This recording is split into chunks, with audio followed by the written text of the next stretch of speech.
how poorly I packed this though before I actually close it. What? Literally terribly. But my bike is so uneven that I don't really have another choice, so.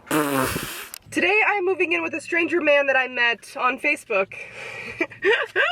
Driving 7 hours from Arizona to California right now. First, let's take a ginger shot because I'm feeling hella sick. Hella sick. Oh my gosh. It burns so bad.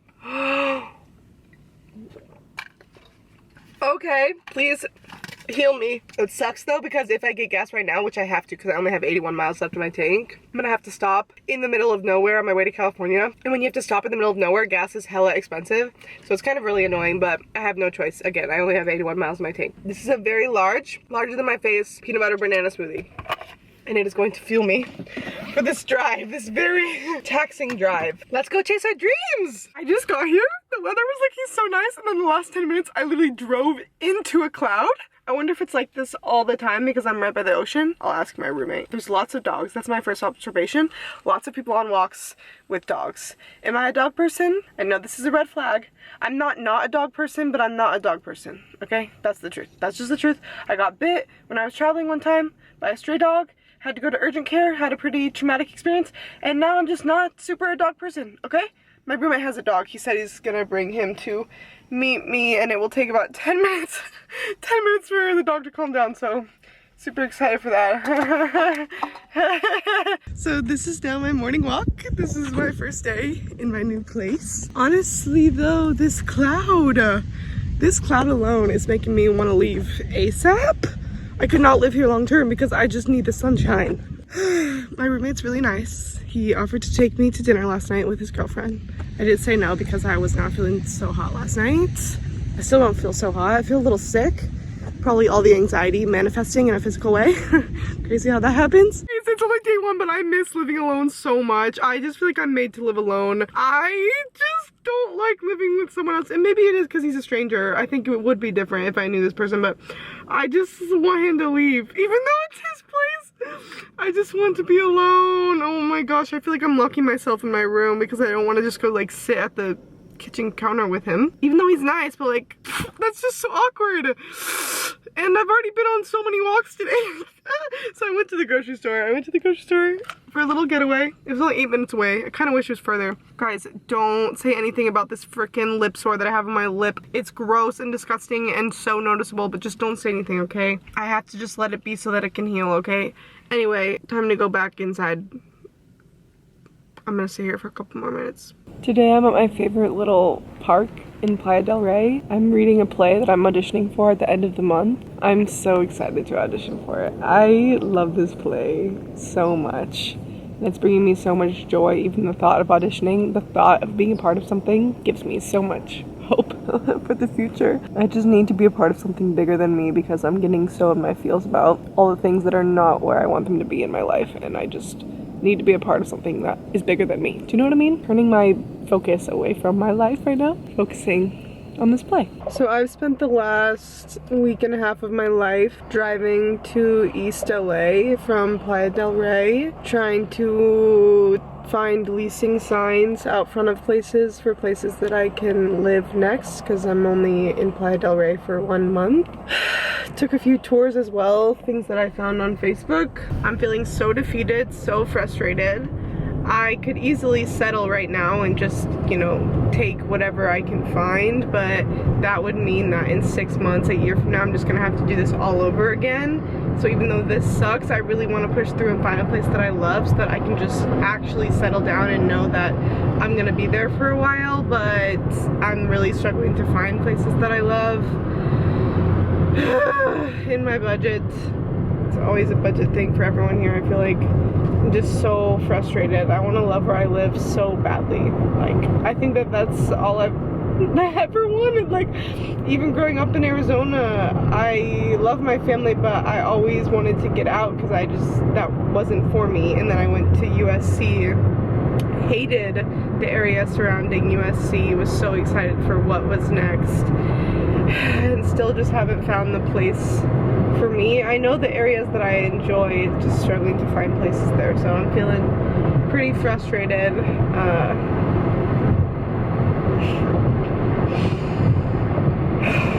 Okay, this is my room tour. Comparatively to other rooms that I've been touring to live in next, it's huge. It's a queen size bed, I think, but it has a full closet. I haven't actually hung up all of my clothes. Most of my clothes are just on the floor right there because I'm not gonna be here for long, so I feel a little silly completely moving in, even though it probably would have been so much easier every single day if I just moved my stuff in. But anyway, it's all just kind of sitting here. It's all my kitchen stuff and my audition stuff.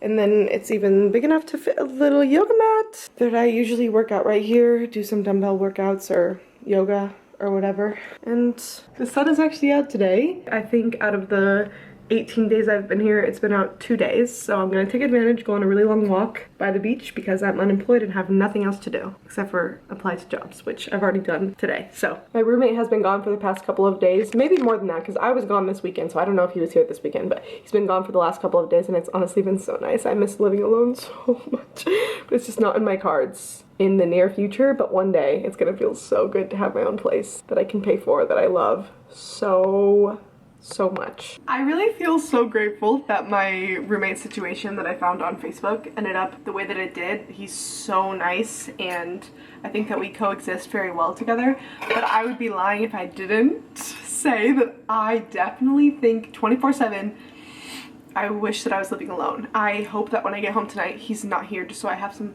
time to myself. And I bet he thinks the same exact thing, even though he obviously prompted this whole situation by posting about his extra room on Facebook. There's just something about being alone in a space, knowing that I'm not getting in anyone's way. I cannot be an inconvenience because they're not around.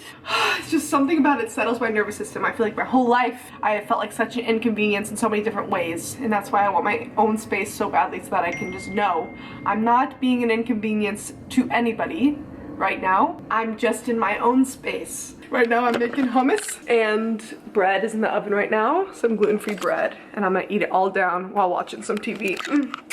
Great night. Here's a story for you because I need someone else to bear the weight of my embarrassment today. I can't carry it by myself today. So as y'all know, I'm living with a stranger man that I met on Facebook, and he's cool, right? Like, we talk sometimes when we're in the common area. We'll chat. We're not like friends, but we chat. He's cool. Anyway, yesterday the fridge broke. So today a technician and the landlord came to come look at the fridge. And while the technician was working on the fridge, my housemate was talking to the landlord about changes that he's made in the apartment because he's lived here for a long time.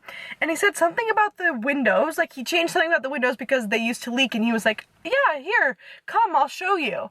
And unbeknownst to me, he went into my room to show the windows. He didn't ask, which I probably would have said yes just because I'm still learning how to say no to things that I want to say no to. So if he asked, even though I would have wanted to say, no, please don't, I probably would have said, yeah, you can go in there, but that's besides the point. He didn't ask. He went to my room, and I didn't realize until I went to my room later and I saw that the curtain was drawn in a way that I have never, ever drawn the curtain before. So I was like, oh, he went into my room to show the windows with his landlord. So I kind of do a little check, like a little scan of the room, like, oh, what did he probably think when he was coming in here? Like, what would I think if I were to walk into this room right now?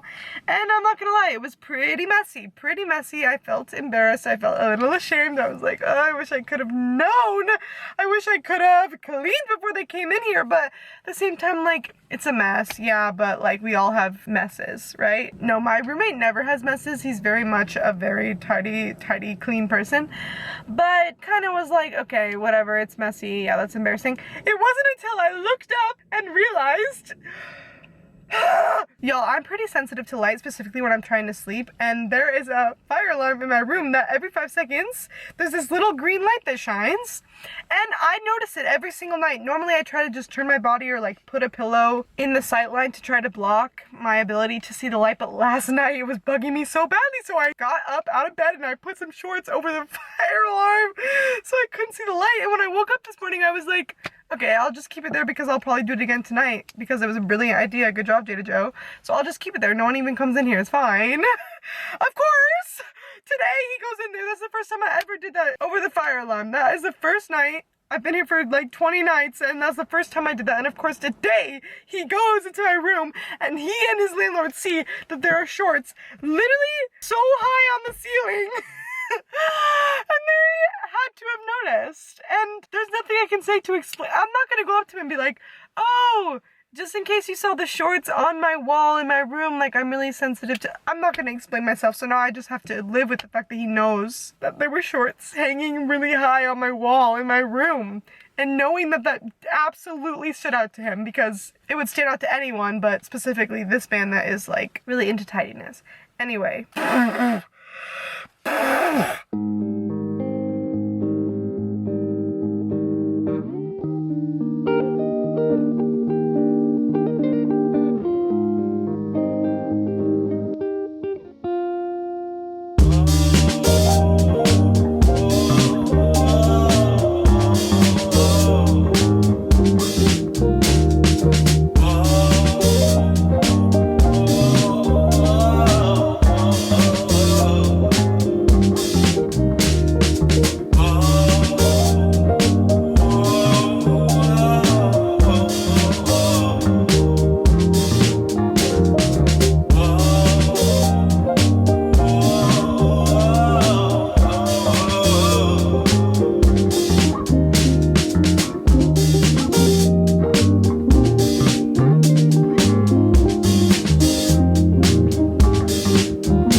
So I moved in 4 days and I'm on a walk right now, just the same walk I go on like basically every other day. I either walk to the beach or I walk around the neighborhood, and it already feels so nostalgic. Like it already feels like, oh, I'm walking around my old neighborhood even though I haven't moved yet. And I'm just thinking about how we often wait until something's over or just about to be over to appreciate it. I think that this is why, at least in my opinion, death is such a beautiful aspect of life at the same time as being so sad, obviously, because it reminds us that nothing is gonna last forever, so we need to appreciate it now. And I don't know, I just am seeing this place with new eyes now that I know that I'm leaving in 4 days. I'm like, oh my gosh, wait, this place is so nice. I love it so much. It's so beautiful because I'm leaving. But like, why did I have to wait until I'm leaving to see all the beautiful aspects of what I've been living around for the last month? Do you know what I mean? I don't know. And just like that, I'm on to my 6th move in the past year. 6 times packing up all my shit into this car. Moving it all by myself. How many more times will I have to? I am exhausted, but I am good. If you got that reference, good. Here we go, 1 hour drive. This is at least the shortest move of all of the moves, thank goodness, but I will hit traffic, it seems like, according to this maps. So we have an hour to set intentions for this next chapter of life. Let's start over again.